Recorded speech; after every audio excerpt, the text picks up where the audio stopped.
Hello and welcome back to Conversations with a Coach podcast. And today I have a very, very amazing guest, my friend, my queen, Jo Kearney. Hello, Jo. Welcome to the podcast. Hey, Boo. Thanks for having me. That is You so are cute. welcome. My friend, my queen. You're my friend, not my queen. Such a good start, right? Yeah. Setting the energy already. So for people that don't know you, and why would they not know you? Come on. Can you tell people who you are and what you do? Yeah, so my name is Jo, Jojo, whatever you want to call me. And I am it's a tricky, it's kind of like you where you just don't ever know what to call yourself. But I guess I'm a self-love, empowerment, mindset, confidence, all of the above coach and I just help women lose that bullshit that's been holding them back their entire lives. Just drop the self-doubt, drop the limiting beliefs, drop the stories that they've been telling themselves as to why they can't feel phenomenal, and just start living life the way that they deserve to. And that's my gig, really. And so because of that, I never really know how to say it, how to kind of give the details, because every single person that I work with is so different. And we really work intuitively on like what that person needs in that moment. And so it is just like a blanket umbrella of all of the things that are holding you back in your life to just help you just become the most confident, sassy, take over the world version of you, really. So that's what I do. Yeah, and it's really difficult to put that into an Instagram bio, right? Right? Like 100 and what is it, like 115 characters or something? Not enough. Something like that. And that's the thing that holds me back in life, is the restrictions around the Instagram bio. Yeah, exactly.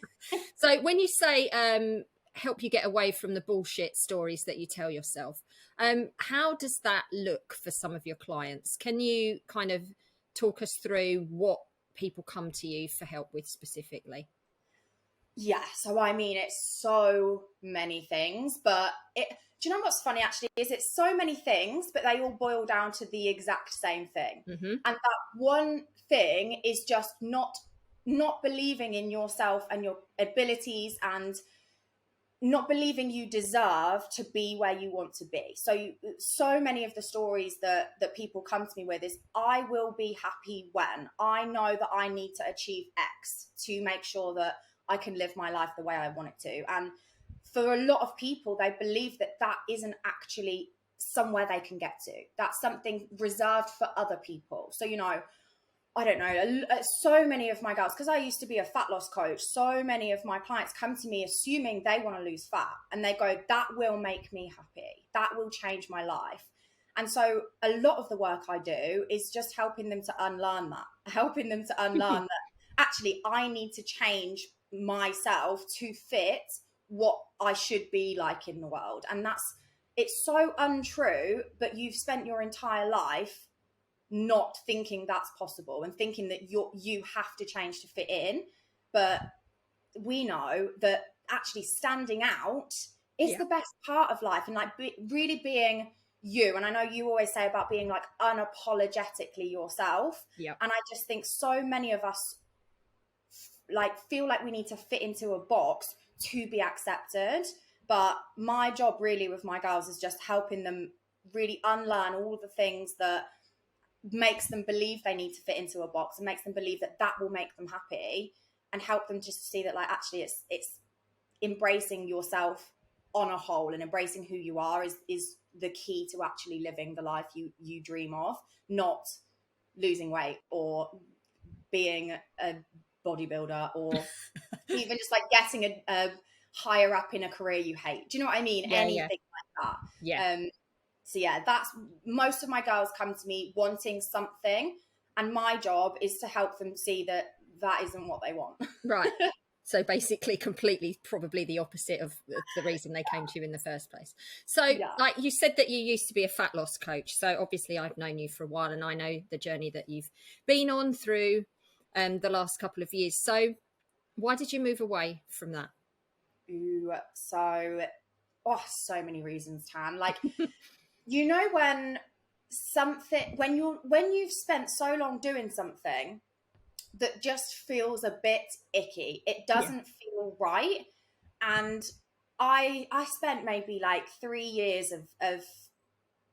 so I've been a coach for 7 years, right? I started as a personal trainer in a gym purely because I found a PT myself and I loved how I felt. And I was like, I want everyone else to feel this great. It's like why most people get into PT, right? Is that they go, oh, this really makes me feel good. I'm going to help other people see that too.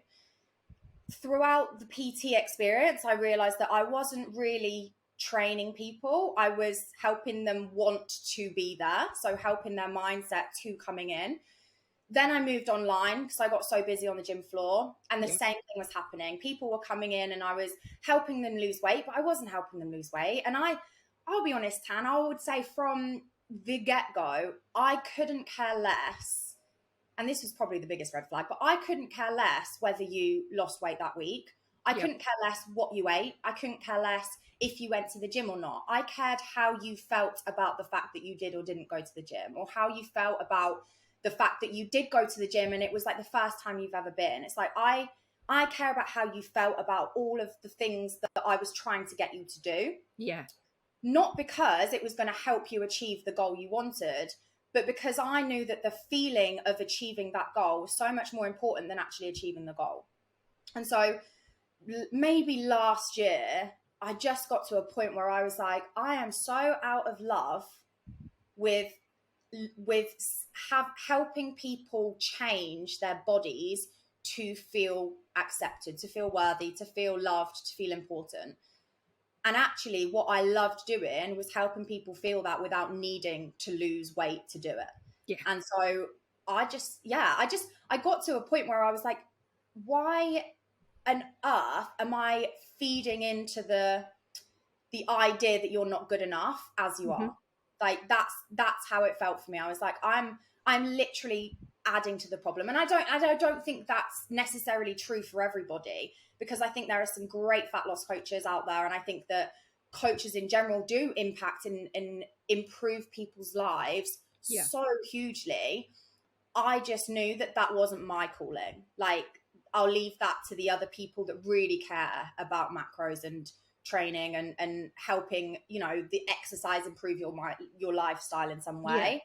Like, I care more about the deep-rooted reasons why you're having a sticking point getting to those problems, getting to those solutions. So I don't, especially with things like, oh, I just don't know why I can't stop eating. I'm like, most people would probably be like, right, let's find the solution to stop you eating. Eat more food here, eat more food there, or have, don't have chocolate in the house and all that. And I'm like, oh, but actually it's not the eating that's the problem. It's the reason you want to turn to food for that comfort to begin with. So let's look at that. It's like I kind of feel like I've spent the last 7 years looking, like zooming into one side of it, but really it was the other side that's always going to be the deep-rooted problem that we need to solve before you can even think about the actual physical changes that you need to make, right? Yeah. So the internal systems and the internal beliefs rather than the external behavior. Yeah, it's like we can all tell someone to eat less and move more to lose fat, right? It's like, duh, of course. Yes, I should probably eat more salads and vegetables. I should probably go for more walks and move my body. But there's a reason you're not doing them. Like, we all know what to do. We're just not doing it. It's such a common theme. And it's like, okay, great. Well, let's figure out why, rather than saying, no, just come on, you need more willpower. You need to do it. So easy. All you do is just eat more broccoli. And it's like, why? Do you know what I mean? And I love picking apart that why, because it always stems down to I don't feel worthy enough, or I don't feel good enough, or something's holding me back. And it's like, that's the stuff that sets my soul on fire. And that's why I changed from being a fat loss coach to just being this, all-round umbrella mindset queen, because I love those breakthroughs that help people see that. And I think that's the important part of what most coaches would agree. Like, you spend 90% of your time working on the mindset side of things to help them bridge the gap between that and the physical. And that's just more my gig. Absolutely. And you're so good at it too. Did you find it a struggle to move from one to the other? Ooh, your mindset, how difficult was that to shift? The decision was easy.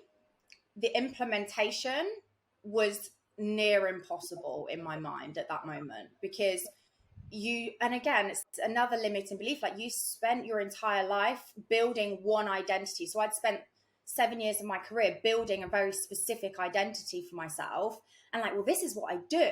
This is who I am. Like, I can't just suddenly not do it. Like, that's basically me saying I'm throwing away everything I've built to move.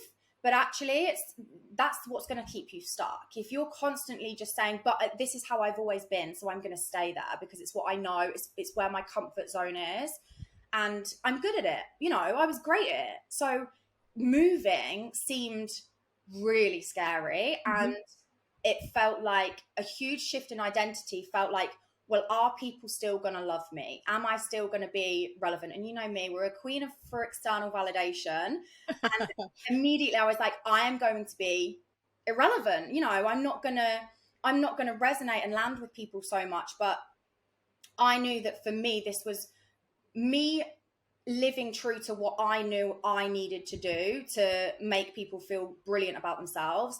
I knew that was far more potent than being comfortable with my identity. So yeah, the decision was easy. The implementation and the actual move was challenging, but it's like, hard things are always worth having. Do you know what I mean? So exactly. Things. Exactly. If things were super easy, we would all have what we wanted, right? Yeah. And part of the joy is in that journey. That sounds like a terrible cliche, but it is. If you don't enjoy that part of transition and that part of change, then what is it they say, that if you set your sights only on the goal, if you're only going to be happy when, like you said this before, if you don't enjoy the journey and you don't enjoy uncovering the layers that lie beneath, then that self-awareness and growing as a person, growth and change is uncomfortable. And if you can't be on board with that, and you're only going to be focusing on, I'll be happy when, I'll be successful when, that end goal, even when you get to that end goal, you're still not going to be happy, because that's not the reason why you're not happy. That's it. And do you know what? The goalposts always move. It's like, you think you want, like, I always say this, but like, so when I bought a Mini, I had, my first car was a Polo. I bought a Mini and I thought it was everything. I was like, I am the queen. This is the best purchase I will ever make. 3 months later, I was like, I want an Audi. I got an Audi about a year later after trying to stick with the Mini. And then I had my Audi a couple months and I was like, okay, but like, where's the Porsche? Do you know what I mean? You're always going to want something different, whether it's just novelty and we like change and we love a little bit of just switching things up, and we get bored very easily as humans. But more than anything, if you are focusing so much on the outcome, you forget that the rest of your life is the process. And so you will spend your entire life miserable. If you want to lose 20 kg and you are so hell-bent on losing that 20 kg and you're not appreciating the 1 kgs that are adding up, you're going to spend your whole life feeling like you failed because you haven't got to the 20 kg goal yet. And it's the same with anything. You know, if your entire goal is to become the CEO of a company, and you first, you know, when you first join the company, you're, say, one of the assistant kind of type roles, it's like, if you are not really embracing each role, you're never going to get to the CEO role. You're never going to get to the top. And then when you get to the top, you know, we want something else anyway. So this is shit. I want something else. Yeah, right. Definitely. Like, being my own boss, absolutely gross, terrible. I would not change. And that's like, be careful what you wish for, right? Because we always set our sights on, this is a great idea. I really want that to happen. And then when it does, the reality of it isn't always what we expected or desired at the time. So tell me about the viral video that you made. How long ago was it? Oh, maybe, do you know, I don't, maybe 3 years? 3 years ago, yeah. I think 3 years ago. No, it was in August, so I assume it must be 3 years ago. Yeah, so tell us about that. Yeah, tell us about that and how it changed you and how it changed your business. Oh my God. Do you know, I learn lessons from this experience still to this day. Every couple of weeks, I uncover a new learning moment from it, right? Yeah, because this is why I want people to hear this story, because what I just said about be careful what you wish for, because the reality might not be what you expected. And everybody wants their videos, their content on social media to go viral. They want to create mass awareness. So talk us through what happened. First of all, you don't. You don't. No, I'm kidding. Do you know, it was very much 50% of it was a complete catapult moment, and it really was a defining moment for my business and my life. The other 50% was a brick wall that I put up for myself. And so it's so difficult because there's two very different sides of this. But for anyone that doesn't know, I posted a video way back when. I used to do something called a Rant Wednesday, that then got changed to We Got This Wednesday, because Rant Wednesday was just so negative. But I used to do something called Rant Wednesdays, which was every single week I'd do a video on a different topic. And this week's topic that I had done was something I had been writing down in my notes since I started PTing. It was about a slimming club. I'm not going to say it because I nearly got sued. I'm not going to say it, but it was about a slimming club, and I wrote down anything that my clients had said about it, anything that was a struggle for them, whatever it was. I wrote it all down, and I did an 11.5-minute video on Instagram, which is unheard of, right? Like 11-minute videos, no one's watching that on Instagram. Frustratingly, they did. And it got in, so that I posted it on the Wednesday, and by Thursday evening, I'd doubled my following. And by the end of the Sunday, I'd gone away to a mountain, like a cabin in the mountains for a week, a nice relaxing weekend away, which turned out to be the opposite. By the end of the Sunday, I'd gained maybe, I think it was about 7,000 followers in the space of like 3 days. Yeah. And not only that, but that video had been watched over 100,000 views. It had, I'd kept my consultation Calendly, so the booking form that I use for consultations, I'd kept that open because I was in the mountains. I didn't really have much signal. I didn't know really what was going on. I was aware that I was having loads of messages come through and emails. And I got thousands of DMs, hundreds of emails, and I had about 60 odd, maybe more than that, consultation calls booked in on my booking form. And at that point, I was having a couple a week, it was steady. I didn't have the 30-minute buffers between calls. Oh no.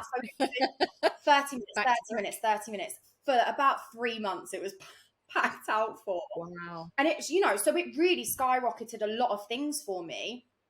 But it also very much squashed my confidence, which is mad because, hello, queen of validation, I felt on top of the world. I was like, I had a slimming club worker, so someone that worked for HQ at Slimming Club. Did I say the other one? Anyway, no. At this Slimming Club, she reached out to me and she said, I just want to let you know I've quit my job because of this video. And so it was, the impact in it was huge. Yeah. It was the best 5 minutes of my entire life. And I was like, this is everything I've worked so hard for. It's finally paying off. I'm helping all of these people for free as well. These people, I changed their entire worlds in 11 minutes. It was so, my heart was so on fire from it. And then the anxiety kicked in. And I've never had anxiety before. I'd never ever in my entire life had an anxiety attack, a panic attack, any form of worry in any way, any form of something my brain couldn't comprehend as anxiety. I didn't know what it was. I was on top of this mountaintop and I got a call from somebody saying that they were going to sue because of slander or whatever. And I was like, oh my God, I'm going to go to jail. This is the worst day of my life. And I got on a group call with some people that I worked closely with at the time. And everything that I'd worked for, my entire world that had just been built up in the last couple of days, my proudest moment of my life at that point, suddenly went from being the best thing that's ever happened to, oh, okay, yeah, that wasn't something I was worthy of having. So it got stripped away from me really quickly by someone basically saying, A, you got lucky and it was a fluke, and B, you wouldn't be where you are without having something that somebody else had helped create. And being very, what's the word, like cryptic about this, but essentially I gave away my power because I accepted that somebody had told me that I would be nothing without them. And that crushed me, Tanya. That and especially at the time, my self-confidence was so paper thin that gone. It was gone. Yeah. And I bawled my eyes out on top of this mountain, came home, and you know what I did? I didn't lean in to the fact that I'd just gained all these followers. I didn't lean into the message that I knew was so important for me to share, because I was so worried that it would be just taken away from me again, and that's a really common theme for me, and it's something I keep trying to unlearn, is that my power is always mine unless I let someone take it. And I think that was a defining moment for me. And then I had about 25 panic attacks in the space of about a month. It was like, it just spiraled from there, and not in a positive way, in a really in a really negative way. I went into a big hole. I still showed up, but I stopped showing up as the person I knew I was. I showed up as the person I thought the other, the 12,000 people at the time wanted me to be. And that was hard. And I still, I still learn lessons from it every single day. I still learn that I'm very much shy away from leaning into the things I believe in, because I'm worried about other people's perceptions. The fact that I very easily let people take my power away from me, which I'm learning not to do so much. So yeah, it was a defining moment. Let's put it that way. I still get messages now from people saying, just to let you know, your video changed my life. And it's, 3 years later. And so it was powerful. And it was because I just spoke what I really, really believed through to my core.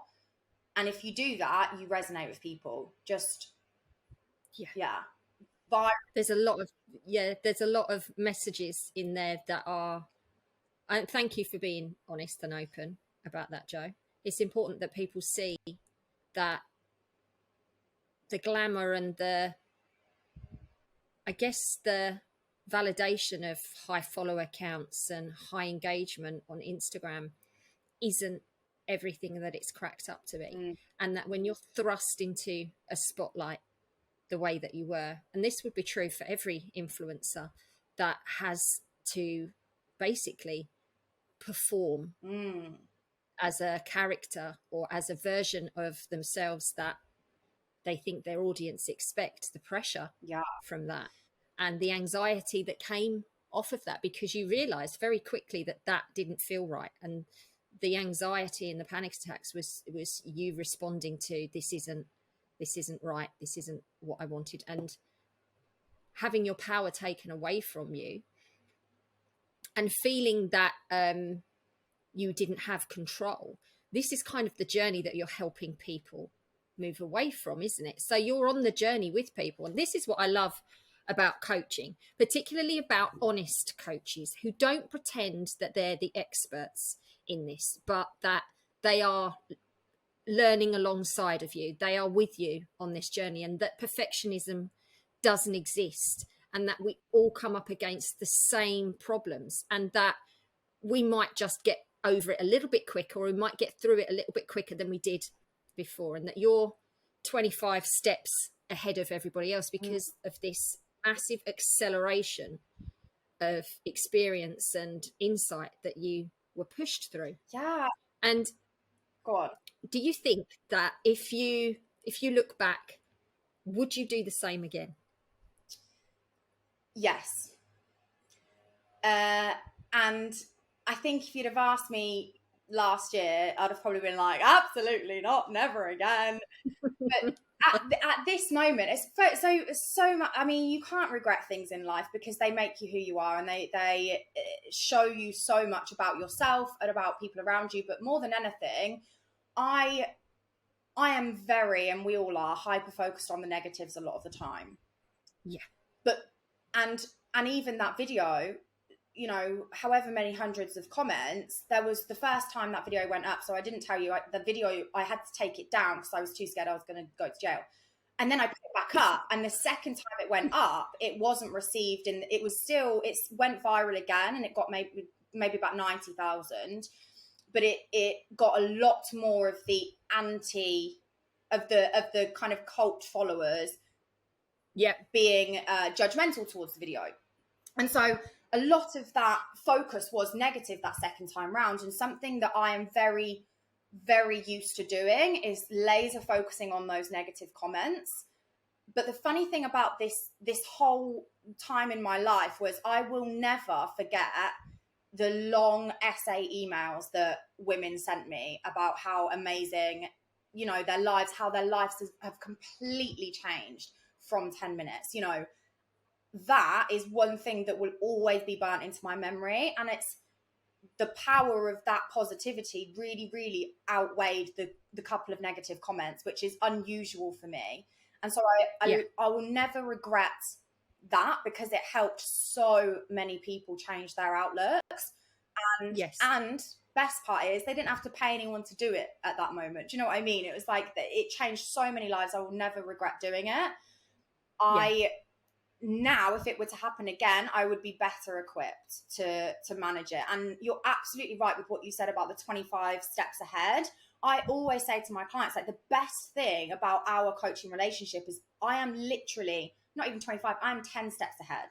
So I've been through it. I've been through the mud. I can help you do it in a way that maybe won't make so many of the mistakes I did along the way, but also the great thing about me not being so far removed and such a huge expert and, you know, being the smartest person that ever existed, we know that that's definitely not going to be the case, but that's the perfect reason why I'm a perfect coach for my girls, is because I resonate with them so much because I'm like, yeah, same. Let's get through that together. I did this a couple of months ago to help myself overcome that. Here's how I think we could do that together, or here's a couple of different ways this might help you. And I think that the coaches that coach people and they're, you know, I don't know, say like completely top of their game, because they're so far away from, like, I've got a couple of mentoring clients, and one of them is a coach who she's so good at what she does. She's so smart, so intelligent. But because of that, she really struggles to connect to her audience and connect to her clients because, you know, her clients don't care about, I don't know, most of her clients probably don't care about the tiny different micronutrients in the different types of food that are going to help you with different functions. And they just want to know, a blueberry is going to make me feel great. Yeah, brilliant. Do you know what I mean? And I think sometimes when you're too many steps ahead, you lose empathy for where that client is. And I think that's one of the most important parts of coaching, is being able to really not even know what it feels like, but know how they're feeling in that moment to help them overcome it. And you can definitely the bridge can be too far apart for a lot of people. Yeah. You're a bit too smart. Yeah, I get it. And it's we do see it happening quite a lot within science-based industries, that the messaging that can be put out is so technical or scientific that the message just doesn't land, because you need to meet people where they're at in everything. Is that if you're so removed from reality, and I think when you're a coach, if you don't have that connection with your clients, that communication aspect, that ability to create rapport, which is the essence of every coaching relationship, is to build rapport and trust before you try to implement everything else. If you can't do that, And content on social media is where that starts. A relationship starts through communication, and that's where we get our clients from.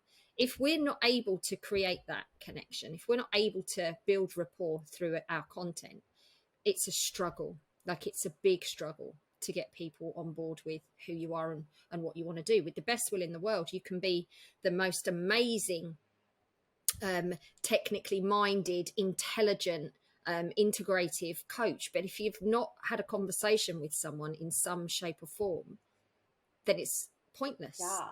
And if you're so like you were saying about being you know, so such an expert in it, that you're so technical, and you that's really brilliant for certain demographics of people. Like, great, lean into that if that's your gig, but be able to communicate that message to that person in the way that works for them. And it's I think, like, for me personally, if I didn't struggle sometimes with my body image, and I didn't have those moments where I threw a bit of a tantrum whilst getting ready, I wouldn't be able to say to my clients, look, I know how that feels, mate. That's like, let's have some actionable points to get out of that. But being able to use, even like, say you pull something from research, right? Because a lot of, especially with evidence-based, if you pull it from research, I think that the most effective way to communicate that is to be able to know it so deeply. So it's not about not being smart enough or whatever, but knowing it so deeply that you could explain it to literally anyone, and you could explain it in a million different ways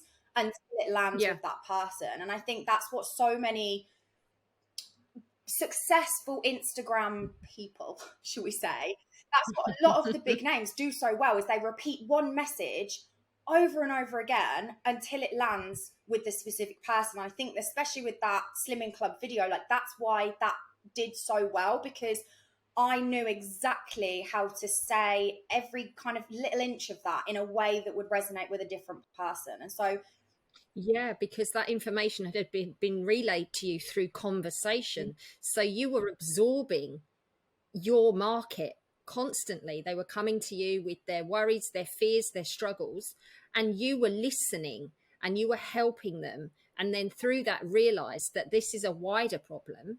So I need to communicate this in a way that can maximize the impact. And you did it so well because of that relationship and that communication, and being able to resonate and relate that to the mass market. And you're right, if you can't, as a coach or as an educator, if you can't do that, then it's a struggle. Yeah. And that, like, I just think that trust in each other as a coach client relationship is so freaking important, because if not, like, you're afraid to get honest with each other. And so much of I'm very fluffy as a coach, and I love that about me, because I'm like, you're a goddess, you're a queen, you can do it, I believe in you. And because of that, when the tough love happens, it's so much more potent. It's like, whoa, Jo's being sassy with me, this is important, like, I need to listen. And so I love that about me. But if you have a coach who is purely on the technical, they are not really deeply understanding exactly, and like you said, just listening to really understand what's going on, rather than listening to be able to give the advice, or tell them the fact, or give them the research evidence and whatever. It's like, when you can really listen to understand it, you can then really deeply help someone, rather than it just being, oh, here's a fact, let's throw it and see if it sticks. It's like, well, no, because that person might interpret that so differently to what that research suggests. And even this morning, I was on a call with my mentoring client, and we were talking about that, like, when she's talking to her client about, I don't know, say let's pull body image and talk about, I mentioned the correlation between, obviously, like, wearing sunscreen actually improves your body image. And I was saying, like, you could say that, but is that going to resonate? Or body functionality, which, what the hell even is that, straight over most people's head? Like, truly accepting the functions your body has. So pumping blood around your heart pumps blood around your body, which keeps you alive, and blah, blah, blah, blah, blah, blah, right? That, to me, I'd check out. I don't care about what's going on internally. But I do care that I get to do a secret handshake with my partner before we go to bed. I do care that you might get to hug your kids before they go to school because your arms give you that possibility. You know, it's about really taking whatever you know and then making sure you connect that to what your client gives a shit about. So this is values, right? Values and beliefs and alignment. And if we can relate a solution to something that they already care about, like you've just said, the result is epic for them. So much more powerful that way, because people, like, you'd say so many things and it just goes straight over most people's head. But if you're like, and again, that can't happen unless you've got to know them.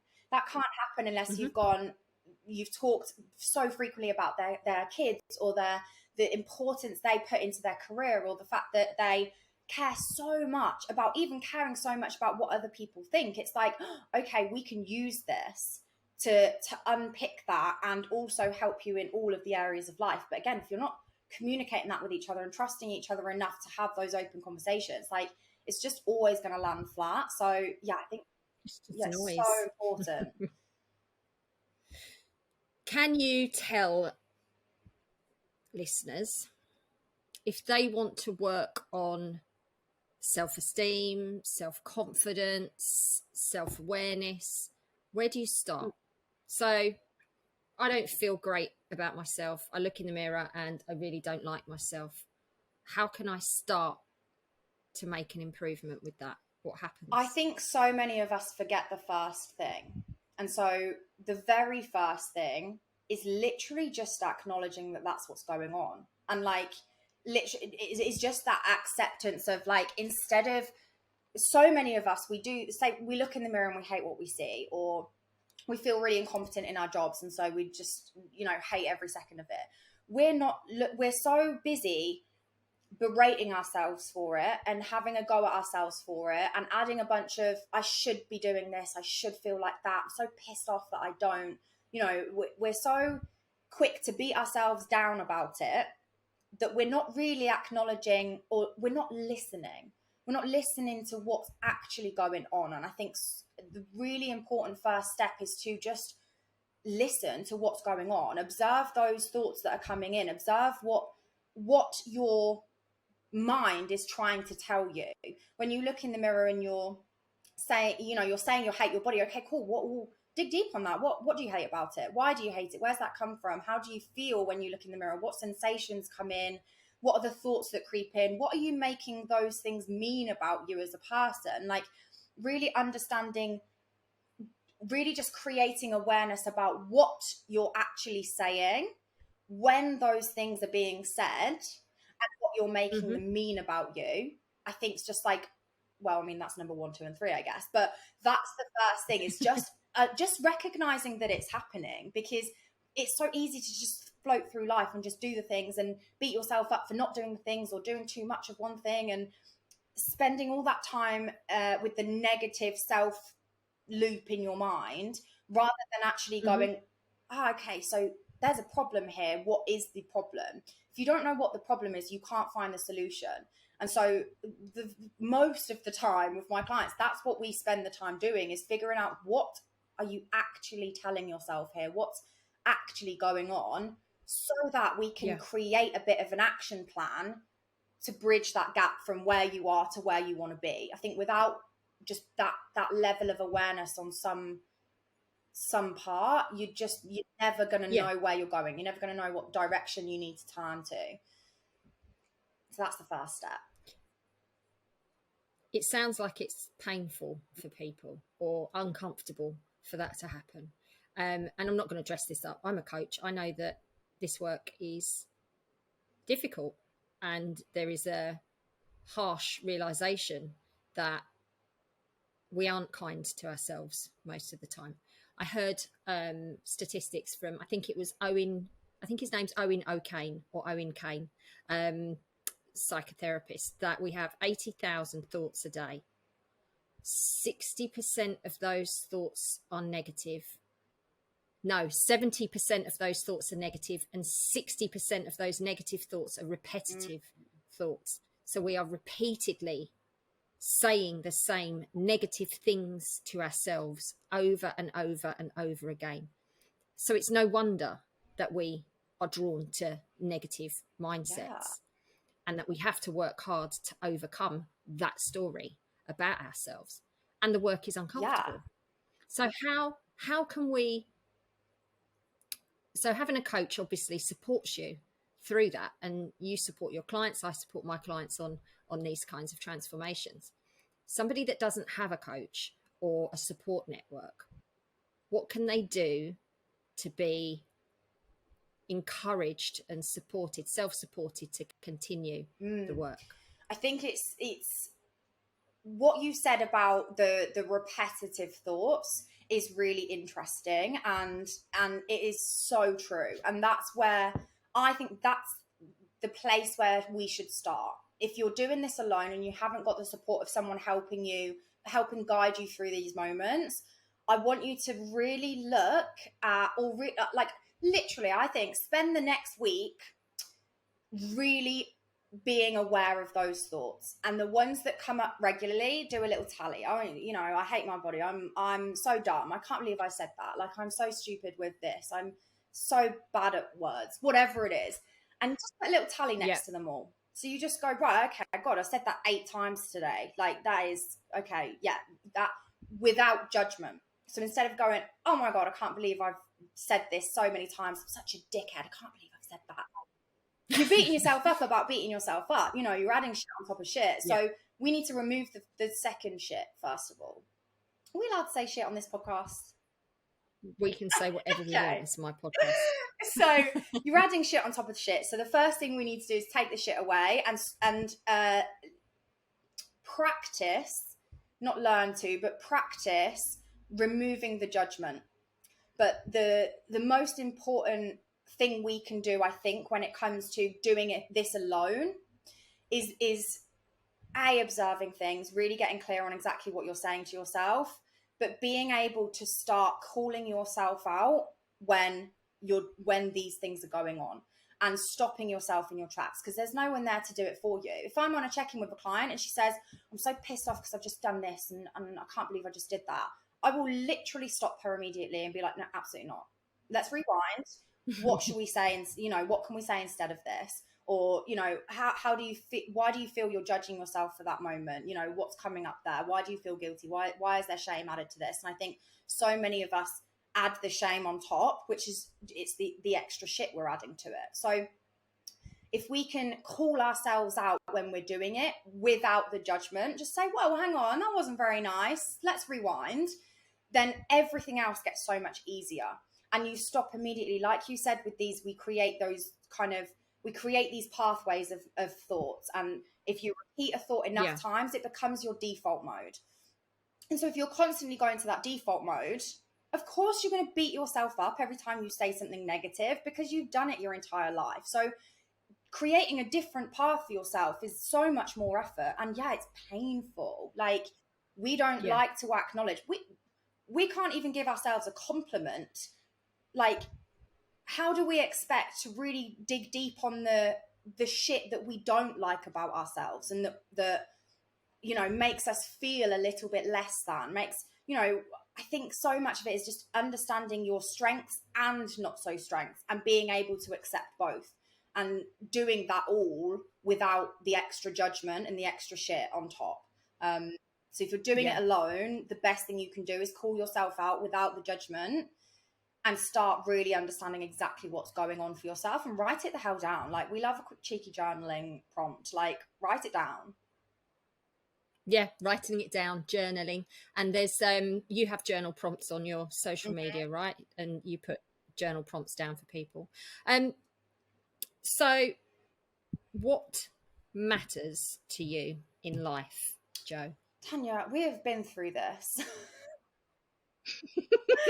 I know, but that was a private conversation. So tell the world. There are so many things that matter to me, and yet very little that matters to me. I think what matters to me is small things deeply matter. So I care so deeply about making other women feel even just better, just an inch brighter than they did the day before. And that's like, honestly, for me, that's the ultimate. It's like that's why I always say that my business matters so much to me, and that I would literally drop everything else in my life to keep hold of my business. Like, it's my baby. But the last couple of months I've noticed my business isn't my baby. The purpose behind the business is my baby. And so that's 100% the most important thing in my entire life, is just making sure that other women feel less alone in how they're feeling, and they know that it's so normal to feel all of these things in their life, but that it doesn't have to be that way. And it's normal, and it doesn't have to be that way. And I think that's like, I will shout that from the rooftops for the rest of my life until I'm like 90 and like not able to stand up, and then I will get someone else to shout it instead. A legacy. You'll pass it down to someone. And how can people find more of your work? So if somebody wants to connect with you after they've listened to this podcast and they want to absorb more of your work and get a feel for who you are, where can people find you? I'm on Instagram, which is Thrive with Jojo. And pretty much everything is Thrive with Jojo. So my website is www.thrivewithjojo.com. I've got a TikTok, which we're not telling people about because it's scary. But I'm loving it. So if you want to get like my real personality and just like me being very much me without the filter of perfectionism coming in, TikTok's your gig. And then I do have a podcast as well called the Note to Self podcast, which is having a cheeky little break, but we'll be back over the next 2 months. So yeah, that's another place where you can kind of binge listen to me waffle about things. Fab. I'll put all the links to your profiles in the show notes for this. What would you recommend? So other than your content, is there a podcast or a book or an author or an Instagram influencer that you would recommend people follow or absorb to start to do this work? There are 2 books that I will recommend for the rest of my life. Probably the only 2 books I will recommend. I've got about 50 sitting on that shelf, and it's still these 2 books that come up.